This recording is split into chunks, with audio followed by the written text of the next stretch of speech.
Hello, welcome to Mushabbar from the capital of Sweden, Stockholm.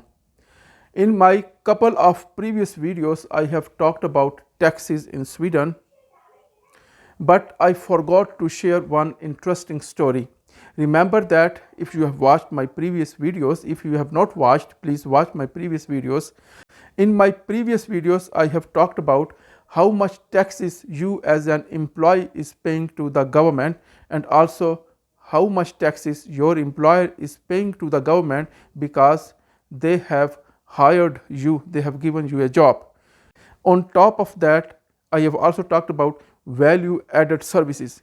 You also have to pay value added services VAT when you are going to buy different kind of products and services, and for most of the things VAT is about 25%. It is exactly 25%.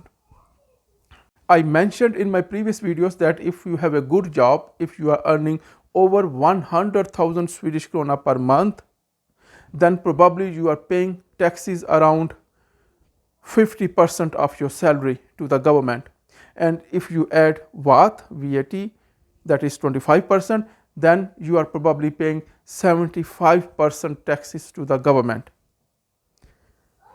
This means if you are working for 4 days, 3 days, which is 75%, you are working to pay the taxes to the government, and only 1 day out of 4 days you are earning for yourself.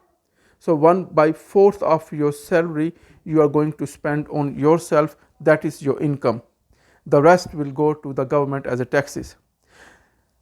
In this regard, I remember a story in my early days. When I came to Sweden in my early days, I met a person and he told me one very interesting thing.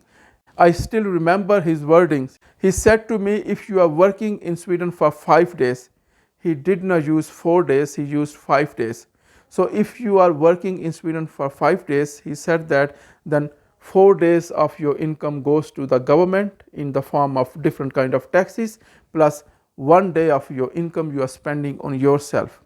I think probably that is not exactly true, at least in these days, in these circumstances. For most people it is not true. Maybe this could be true in some exceptional cases, but instead of 5 days, the 4 days is true.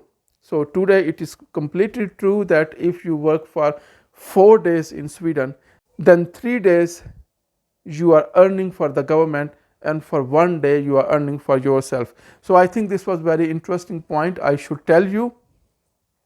I hope you will remember this for the rest of your life, that how many taxes you are going to pay in Sweden if you have a good income.